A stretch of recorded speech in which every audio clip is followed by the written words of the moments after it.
sampai Anas, Anas sampai Al-Fatihah, tidak pernah saya temukan ada ayat yang bilang bahwa sosok Muhammad itu takut sama Allah. Kalau takut sama manusia ada. Begini Om, kamu harus memahami Kalau antara gini sebentar, keesaan. kalau gini sebentar, Anda akui nggak bahwa sosok Muhammad di dalam Quran disebutkan dia takut kepada manusia? Saya belum tahu kali itu. Ini makanya Anda harus belajar dulu sama saya. Di dalam surat Al-Ahzab, di dalam surat Al-Ahzab ayat ke 37. Coba dibacakan, Al-Ahzab 37. Ya, bacakan. Dan ingatlah ketika engkau ya berkata kepada orang yang telah diberi nikmat oleh Allah dan engkau juga telah memberi nikmat kepadanya, tahanlah terus istrimu dan bertakwalah kepada Allah, padahal engkau menyembunyikan di dalam hatimu apa yang akan Allah hendak nyatakan kepadamu, dan engkau takut kepada manusia, dan engkau saya ulangi lagi nih, engkau takut kepada manusia, padahal Allah lah yang lebih berhak engkau takuti. Coba saya tanya kepada Anda, berarti ada nggak statement bahwa di situ dinyatakan Muhammad takut kepada manusia? Jadi begini Om. Nggak, sebentar dulu. Ada nggak statement di situ bahwa dia takut kepada manusia? Itu jangan samakan. Takut. Sulit lagi nih. Sulit. Bukan. Al-Ahzab 37. Al-Ahzab 37. Makanya itu ada kalam yang memang itu sebenarnya yang berbicara Allah. Tapi seakan-akan Allah itu seperti memerintahkan seperti kita begini yang aja, Om. Kita yang berbicara. Begini Om, mohon maaf nih Om. Om, mohon maaf ya. Aku dengan segala hormat Om. Coba suruh istri bacakan dulu Al-Ahzab ayat yang ke-37 tadi. Silakan dibacakan. 37 deh. Al-Ahzab 37. Kasih contoh satu aja ayat yang mengatakan bahwa itu adalah ayat yang dari Allah yang memang sudah diberikan kepada manusia. Contohnya apa? Ayat tentang masalah baca Fatihah. Lihat itu. Kalau dalam surah Fatihah, Bismillahirrahmanirrahim. Al-Fatihah bukan Al-Fatihah. Aduh, sulit ya. ini. Sulit ini. Terserah itu nggak penting, nggak penting. Ayo kita memang dibaca. Coba kamu baca. Itu ayat yang itu turun dari Allah. Saya bacakan. Sebentar saya bacakan. Katanya suruh bacakan, biar saya bacakan. Saya bacakan ya. Saya bacakan waktu saya masih ingat, masih kecil saya suruh baca ini waktu SD ya. Oke. Bacanya salah-salah nggak apa-apa, Anda bilang tadi salah-salah. Oke. Nggak apa-apa. Bismillahirrahmanirrahim. Alhamdulillahi rabbil alamin. Ar-Rahmanirrahim. Malik yaumiddin. Iyyaka na'budu wa iyyaka nasta'in ihdina siratal mustaqim siratal ladzina an'amta 'alaihim ghairil maghdubi 'alaihim waladdallin. Amin. Enggak ada aminnya di situ, jangan ditambah-tambahi. Di situ enggak ada aminnya. Enggak ada aminnya di situ. Nama saya itu Amin. Anda ikut-ikut Kristen. Oke, saya lanjut Gini. Sekarang, nama saya Amin. Saya nyebut nama sendiri kenapa nggak boleh? Baik. Sekarang kita lanjutkan ke surat Al-Ahzab. Oke, sekarang itu ya. Sekarang saya bahas di dulu. Dalam surat Al-Ahzab tadi, di situ dikatakan tidak bahwa Muhammad takut kepada manusia. Dengarkan dulu. Karena ayat itu, kalau kita tidak menguasai ilmu Al-Quran, itu nanti mesti salah kaprah cara memaknainya. Contoh, Fatihah itu adalah kok ayat salah kaprah gimana? Belum dibaca udah salah kaprah. Fatihah itu kamu kan ketiga artinya. Itu untuk siapa? Itu Al-Fatihah itu yang diberikan kepada manusia. Tidak ada di situ, jangan ngarang. Al-Fatihah itu di situ seperti sebuah doa yang tidak jelas doanya siapa itu. Anonimus. Tidak ada di situ siapa penulisnya, siapa yang lagi berdoa di situ, anonimus. Makanya itu diberikan kepada manusia supaya kita itu diperintah untuk meminta kepada Allah. Ihdinas siratal mustaqim, artinya apa? Ya Allah, tunjukkanlah kepadaku jalan yang lurus. Berarti bukan perkataan Allah. Bukan Allah yang minta petunjuk. Kalau kamu memaknai itu semua, ya Allah berarti, repot. Gitu berarti di dalam Quran itu ada yang bukan firman Allah. Itu firman Allah yang diberikan kepada manusia, seolah-olah Allah itu ngajari manusia untuk berbicara seperti itu. Kalau seperti itu pasti bunyinya begini Om Santri. Iya, Kul. karangamu itu. Loh, Kalau itu kamu bukan. ngarang. Masalahnya saya berkaca dari ayat-ayat lain. Ketika Allah mengajarkan harusnya ada kata kul. Kul huwallahu ahad, Allahu samad, lam yalid wa lam yulad wa lam yakul lahu kufuwan ahad. Kalau ada kata kul, betul yang Anda bilang. Karena ada Ya. contoh ayat lainnya. Kalau nggak ada kata kul, nggak ada di situ diperintahkan. Jangan menambah-nambahi. Makanya itu Fatihah itu coba kamu lihat dulu. Tidak ada di situ kata kul, nggak ada. Seandainya disuruh pasti ada kata kul. Katakanlah. Coba sekarang. Kul, ya ayuhannas, Oke, lihat. pasti ada. Ya, Aduh, sekarang coba jangan lihat. berdusta lah. 13 tahun loh saya lamanya mendalami. Oke. 13 tahun lamanya saya. Oke, sekarang Bukan coba sembarangan. Kalau dokter saya ini udah dokter S5. Sekarang coba kamu dengar. Coba dengar saya, ya biar kamu paham. Saya tadi, saya bicara itu kamu suruh apa enggak? Iya. Enggak kan? Bicara saya kata saya suruh. Coba jawabannya apa? Kan saya minta bertanya. Berarti saya suruh pertama menjawab. saja. Kamu suruh pertama saja, suruh saya ngomong. Nah, ini mengeles caranya. Oke lah, kita Ya kembali ke udah, surat Al-Ahzab lah. Biar kita bisa tidak seperti berbelit. itu, Om. Begini santri, Apa begini itu Om, seperti Om, itu? Om santri, Jadi gini tidak Om. harus Allah itu selalu kul. Oke, biar fokus. Tertentu Oke, saja, biar dapat fokus. Contoh, gitu loh. Oke, biar fokus coba kita kembali ke Al-Ahzab. Sama jangan Sebentar, nyalakan coba. Al-Quran. Itu sudah menjadi pedoman umat Islam. Makanya lek pengen nyalakan di kitamu sendiri. Jangan Gini, nyalakan kitabnya umat lain. dengarkan. Itu pelanggaran secara hukum. Justru Gitu loh. Anda yang menyalah-nyalahkan Quran. Anda bilang Saya bahwasanya nyalakan. santri, Om santri dengarkan. Anda percaya kepada Quran? Percaya. Oke, Anda percaya bahwa Quran ketika Quran dibaca maka seseorang mendapat petunjuk? Ada. Oke, sekarang kenapa Anda mengatakan bahwa kalau Quran dibaca akan menimbulkan kesesatan? Siapa yang bilang kesatan? Tadi Anda bilang harus pakai guru, harus pakai ilmu. Di mana? Begini. Di Om. mana? Sebentar, ayat berapa yang ngomong bahwa kalau Quran dibaca tanpa guru akan menyesatkan? Di mana? Coba memahaminya itu loh Om.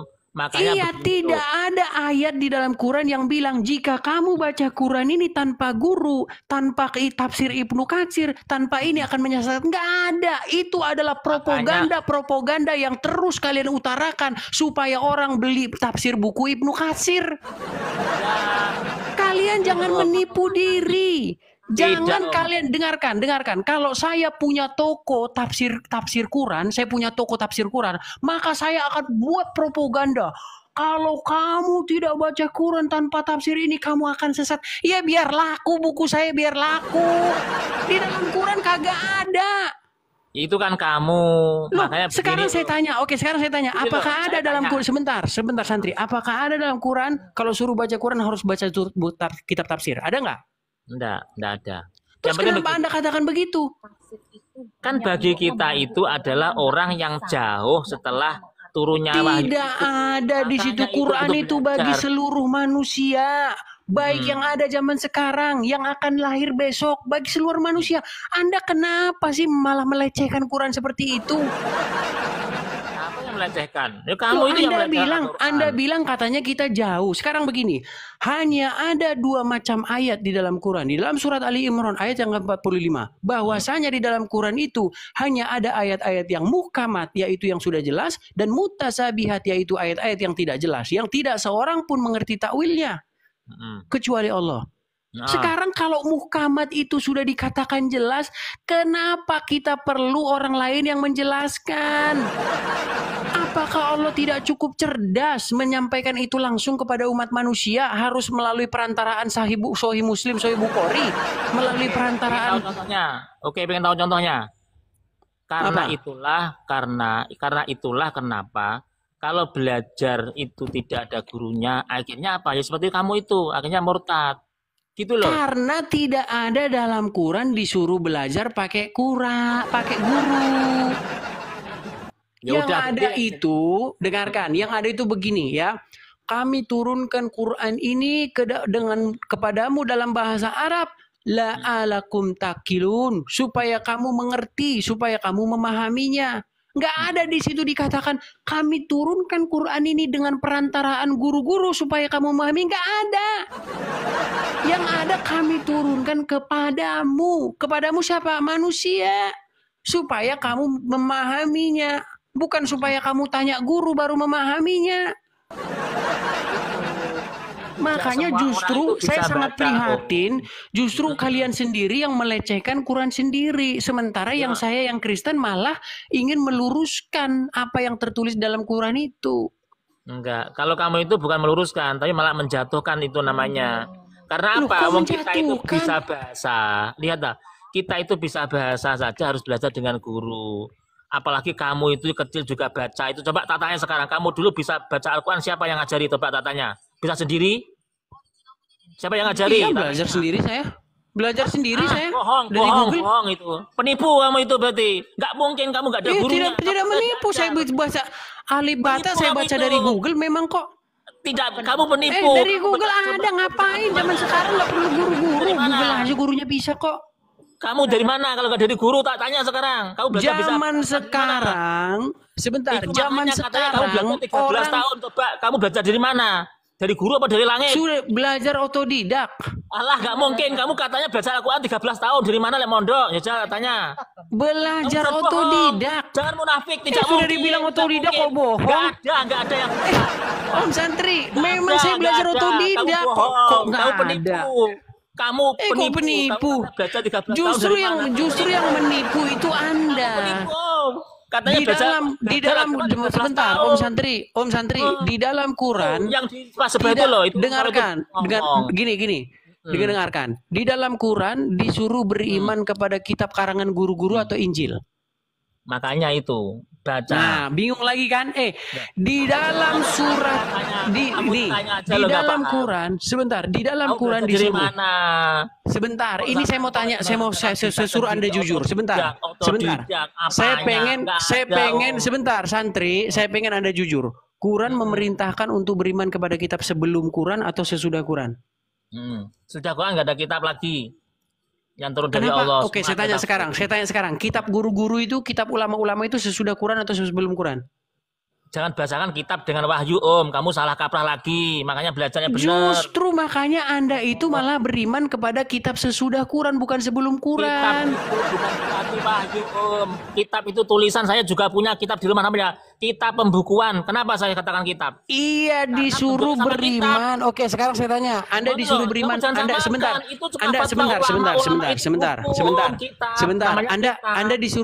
Anda disuruh beriman kepada Injil nggak? Suruh mengimani aja. Tahu bahwa dulu pernah ada Injil. Ini Anda pelintir lagi, bohong lagi Anda bohong. Tidak ada di situ suruh mengimani aja bahwa dulu ada, sekarang itu bohong, itu dusta. Tidak ada seperti itu. Dalam ajaran Islam, kita itu diperintahkan untuk beriman kepada kitab-kitab Allah. Selain Al-Quran juga ada namanya kitab Injil, Zabur. Oke, kenapa Anda tidak imani? Kenapa Anda tidak imani? Sudah percaya. Iya, kenapa Anda tidak percaya? Saya percaya kalau itu memang dulu pernah Allah turunkan. Kenapa tidak? Oke, sebentar saya tanya. Anda beriman kepada Quran? Saya bukan berarti Sebentar, saya tanya. Anda beriman kepada Quran?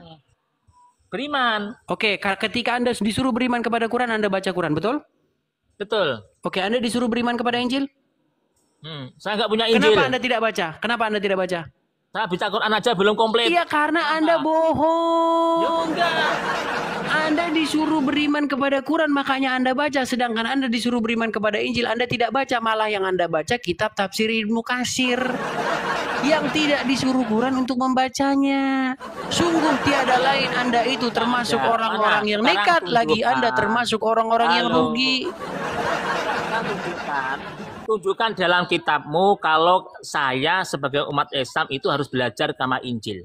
Di Al-Quran pun juga enggak, hanya suruh mengimani, imani percaya saja. Tidak suruh membaca. Mengimani ya iman percaya, tapi Oke, saya sekarang saya tanya sama Anda. Sebentar, saya tanya. Semua umat muslim kumpul, di seluruh dunia ini, tunjukkan ayat di dalam Quran bahwa Muhammad disuruh nulis Al-Quran. Nggak ada. Jadi begini. Ada, terus kenapa Anda nekat? Tidak pernah di dalam Quran itu tertulis bahwa Muhammad disuruh nulis Quran. Nggak pernah ada. Yang ada di dalam Quran itu disuruh beriman kepada kitab sebelumnya. Kamu kamu kok malah nekat itu, mengatakan halo, malah kamu halo. malah beriman kepada kitab karangannya Utsman bin Affan. Makanya itu biar apa, Quran itu tidak hangus, biar untuk belajar seperti kamu belajar. Sebentar, dan biar mudah. kapan? Sebentar, di zaman Muhammad ada kitab Quran nggak? Nggak ada. Nggak Yang ada. mushaf. Terus kamu disuruh beriman kepada kitab yang sebelum Quran itu atau sesudah Quran itu diturunkan? Begini Om, Quran turun itu kan bohong berceceran. lagi. Quran itu turunnya itu berceceran Om, tidak satu tempat. Berceceran, sungguh luar biasa. Anda bilang Quran berceceran. Begitu kejamnya mulut Anda mengatakan Quran berceceran, ya ampun. Segitu rendahkah Allah kamu bilang berceceran? Ya Tuhan, berceceran katanya. Ya kan? Kamu cari kebenaran toh? Berceceran kata enggak, Anda bilang berceceran. Ya ampun. Macam loh kamu bilang berceceran itu macam loh, ya Tuhan. Dengarkan toh. Maksudnya tidak satu tempat. Makanya kalau diskusi. Ayatnya mana? Ayatnya mana? Dengar. Kalau kamu mau terus berdebat, itu dimatikan tuh tertawanya itu. Apa? Enggak bermutu itu namanya. Oke, kalau kamu baik. Tahu, sebentar. Sebenarnya maksudnya berceceran apa? Maksudnya apa? Beberapa tempat. Karena apa? Turunnya wahyu bohong itu. Bohong lagi Anda. Bohong. Tidak di satu tempat. Oke, mana ayat pendukungnya? Mana ayat pendukungnya? Makanya kadang surat namanya ada surat Makiyah. Bohong. Oke, tolong minta istri Anda sebentar. Tolong istri Anda bukakan surat Al-Qamar ayat yang pertama dan kedua. Apa disebutnya? Di dalam surat Al-Qamar ayat Al-Qamar lagi ya. Surat Al-Qadar yang pertama dan yang kedua dikatakan kami turunkan Al-Qur'an ini dalam satu malam Lailatul Qadar. Diturunkan dalam satu malam kok Anda bilang dalam berceceran. Sungguh Anda nekat. Iya, makanya saya suruh baca. Anda aja malas saya suruh baca. Saya suruh baca. Bacanya bacaan biar tahu. Makanya begini ya, kalau kamu memahami Al-Qur'an. Di situ kan ada Quran. Dari tadi saya terus yang baca, makanya cuma saya yang pinter. Makanya saya kan tanya toh, kamu belajar dari mana? Kamu katanya otodidak. Di situ jelas tertulis di situ bahwa Quran itu diturunkan dalam satu malam. Satu malam, bukan 2 malam, bukan 1 bulan, bukan 22 tahun, 22 hari, 22 bulan. Diturunkan dalam satu malam Lailatul Qadar, tapi kalian tidak percaya. Coba makanya itu, bukaan itu. Jadi begini Om ya. Ini Quran sudah dibuka. Kami turunkan Quran ini dalam satu malam Lailatul Qadar. Oke, paham jawabannya. Kenapa Anda bilang berceceran? Ini Om, dengarkan dulu saya. Kalau saya bilang, saya sekarang punya tanah 1 kepal. Saya turunkan tanah ini dari permukaan gunung. Tak taruh di depan rumah kamu. Apa berarti itu semua yang ada di gunung saya turunkan kamu semuanya? Nggak nyambung. Perbandingan Anda nggak sesuai. Perbandingan Anda nggak sesuai. Gimana toh? Di situ gini. Oke, sekarang saya tanya sama Om Santri dengarkan. Apakah Anda percaya sebentar? Apakah Anda percaya bahwa Quran diturunkan dalam 22 tahun, 22 bulan, 22 hari? Ya saya lebih percaya itu. Begini. Iya, Anda lebih percaya kepada ulama ketimbang Quran. Makanya Anda itulah yang dimaksud di dalam surat At-Taubah ayat 31. Mereka menjadikan rob-rob lain selain Allah. Anda inilah orangnya. Teman-teman semua, terima kasih buat teman-teman semua dan para sahabat yang sudah menonton video ini. Dan kiranya ini menjadi edukasi bagi kita. Siapapun penontonnya, mari belajarlah dengan baik dan belajarlah untuk mempertanggungjawabkan imanmu dan memberi jawaban kepada orang lain jika ada orang yang mempertanyakan iman kita. Itulah artinya apologet. Dan kita sudah menyaksikan panjang lebar diskusi mereka, perdebatan mereka, dan memang sungguh merekalah yang tidak bisa mempertanggungjawabkan bagaimana kronologisnya datangnya kitab suci mereka. Dan bahkan sudah diakui oleh pria tadi yang berdiskusi dengan saudara Edis bahwa memang dia tidak mengerti dan dia tidak paham bagaimana kronologisnya turunnya wahyu itu teman-teman ya. Dan diakui bahwa turunnya wahyu itu, datangnya kitab suci mereka itu bukanlah di zaman nabi mereka, melainkan di zaman Utsman. Nah teman-teman, ini satu hal yang menjadi kontradiksi karena berbeda dengan yang disampaikan oleh para polemikus muslim selama ini ketika mereka berdiskusi dengan apologet Kristen.